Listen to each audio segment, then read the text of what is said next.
کر تیل کی تلچھٹ کی طرح گلابی ہو جائے گا تو وہ کیسا ہولناک دن ہوگا۔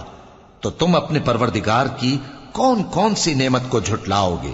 تو اس روز نہ تو کسی انسان سے اس کے گناہوں کے بارے میں پرسش کی جائے گی اور نہ کسی جن سے۔ تو تم اپنے پروردگار کی کون کون سی نعمت کو جھٹلاؤ گے؟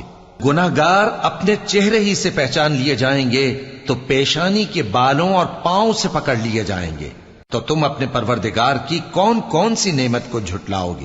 یہی وہ جہنم ہے جسے گناہگار لوگ جھٹلاتے تھے، وہ دوزخ اور کھولتے ہوئے گرم پانی کے درمیان گھومتے پھریں گے۔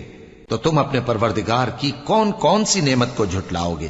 اور جو شخص اپنے پروردگار کے سامنے کھڑے ہونے سے ڈرا اس کے لیے 2 باغ ہیں۔ تو تم اپنے پروردگار کی کون کون سی نعمت کو جھٹلاؤ گے؟ ان دونوں میں بہت سی شاخیں یعنی قسم